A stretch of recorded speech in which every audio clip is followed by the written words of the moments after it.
What's good, people? It's about that time to randomly relate, reverse rants, no hate. Pause. All right, so listen, y'all. We're gonna talk about Bryant Parella versus Tony Harrison. Um, it was a decent fight. Um, it wasn't the same for Tony Harrison like we've seen him in the past. I think the southpaw style threw him off. Brian Parella was southpaw, had Roy Jones in his corner. Um, Tony Harrison was coming in at times, and he'd run in, stand up there, and he was really not throwing a lot of punches. Meanwhile, Parella was touching him, adding up points, and they called the fight a draw. They both had their moments, Tony Harris with the double jab, and he was throwing one shot at a time a lot of times. He was catching them, and then it's like that was it. Parella was throwing combinations. Parella was more effective and was busy. And at one point, he started backing Harrison up. Um, I thought Parella won the fight. I thought he edged the fight. I thought he did more. I felt like he definitely landed more punches. Um, and just pretty much, I felt like he edged the fight. He did what he had to do to win the fight. Harrison said he was supposed to knock this guy out. He didn't consider him an easy touch, but he also didn't consider him on the elite level, and that didn't happen. Um, I know that Harrison's father, passed away. He didn't have his father in his corner. I don't know if that has something to do with it emotionally. I don't know what's what. I'm not trying to dig into all that because, hey, fighters choose to fight. You go forward with it. Things happen. We all human. But bottom line, um, I don't know if it was because of the southpaw style that threw him off. I can see he had trouble with the southpaw style. That I can clearly see that it did give him trouble. Um, I don't know if it was just that alone, but there was, like I said, times where he would get in and didn't do anything at all, throwing one shot at a time. He was getting countered, and when he would land his shots, even like the double jab, it was like double jab, back off, nothing behind it. He just didn't look like he was, he didn't look as sharp as we've seen him. Where does he go from here? Who's next? We don't know. We don't know. But at the end of the day, it was a pretty decent fight. It was a pretty decent fight. And again, I thought Parella won the fight. Not really a whole lot to say about it. You know, um, it is what it is. They called it a draw, like I said, but I thought Parella won. Um, Regis Prograis versus Ivan Redkash. Listen, I'm not gonna play the game that everybody else is playing with this whole. Yeah, well, Redkash is a warrior, man. I think it was low, and the ref just no. I saw the angle. He caught him right around here. Legal shot, bro. There was no low blow. Then he did all this extra acting, rolling around on the floor, started kicking his feet, and he didn't want any more. The way I saw it, it was a chess match for a little while. Regis Prograis started breaking him down. Started breaking him down to the body, breaking him down up top, and he was cracking him. Had him hurt. Towards the end of one of those rounds, and pretty much just started putting it on him. Redkash, listen, he wanted a way out the fight. He didn't want to fight anymore. I watched that fight already twice, and it's like nah. I saw the shot, watched the replay of the shot, rewind the shot. It was a legal shot. It was nowhere near below the belt. Redkash was faking. If somebody hit you so hard in your ribs, hit you so hard that you think that you got hit in your nuts, man, and yeah, you was hurt. He was hurt, but he was hurt from the body shot. And I think that, the fact that he was even pretending that it was a low blow. If you see the fight, if you didn't see the fight, they have it on YouTube right now. The whole fight, you can see it. I saw the fight, when it happened. Listen, he got hit and he wanted to quit. Prograis was just putting it on him. He was starting to turn up, and Redkash had no answers for it. He did not want to fight anymore. Okay? It's not the same as Daniel Dubois. If Daniel Dubois did that, yeah, then I'd be saying the same thing about Daniel. No, he quit. No, he did. Daniel quit because Daniel, he couldn't see, right? And Daniel, he felt something like, nah, this is different. Like, this is definitely something's wrong. And we found out that, yeah, he had a serious injury. This was not. It'd have been one thing if he'd have just punched Daniel in his eye, and all of a sudden he's like, oh, that hurt. You know what? Oh shit, he hit me low, ref. He quit. You know, he just wanted to find a way out.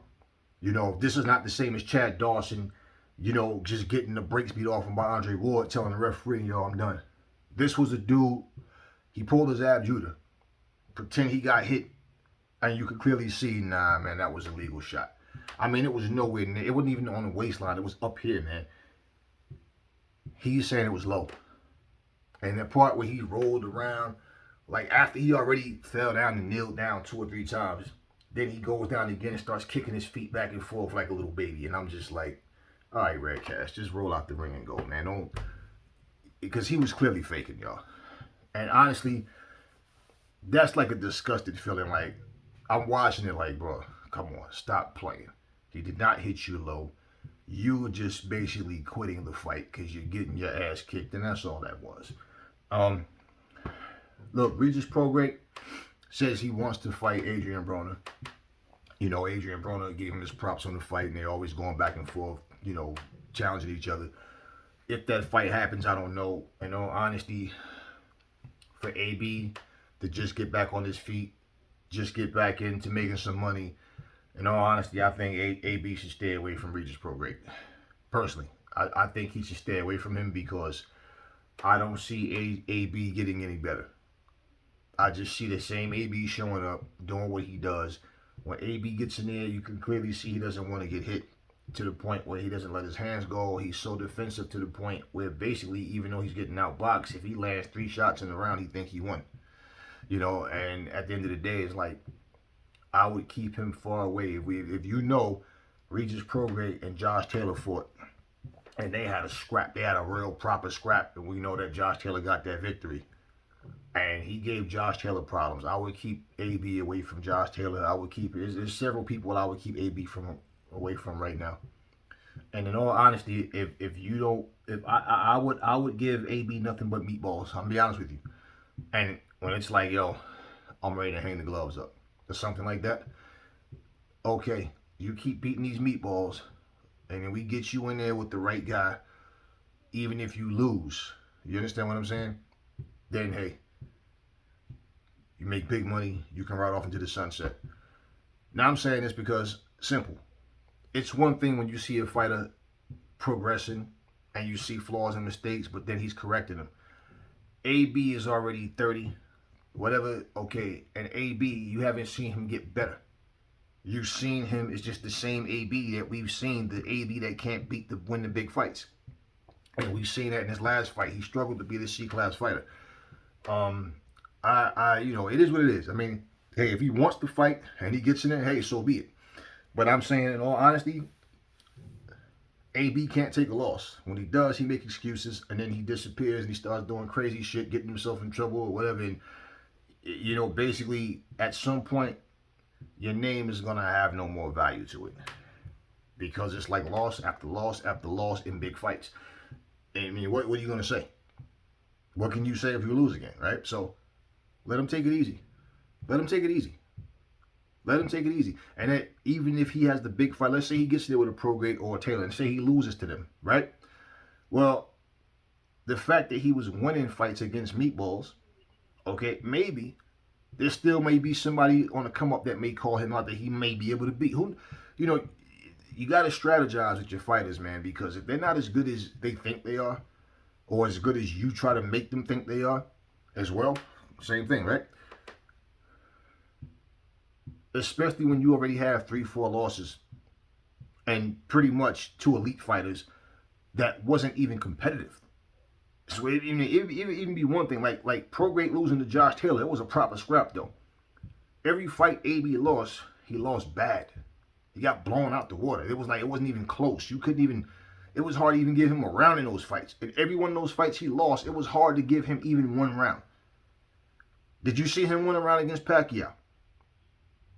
Did you really see him run around against Maidana? Did you see him really win around against Sean Porter? I mean, he got the knockdown in the last round, so it's like, okay, maybe because of the knockdown, it's a 10-9 because he didn't do anything after that. You know, everybody he's lost to. Did you see him win rounds against Mikey Garcia? Anything that stood out this year, he definitely won that. Oh, he took. It's like you gotta. You're trying to. Well, that was his best round. That round he did better than that last round, but you know, I would have to see something in him to assure me, okay, and I got confidence in him that he can go out there and get it done against the elite guys. I would keep him away from Regis Prograis. I don't think AB can handle that kind of pressure, that speed, that power. Like, nah.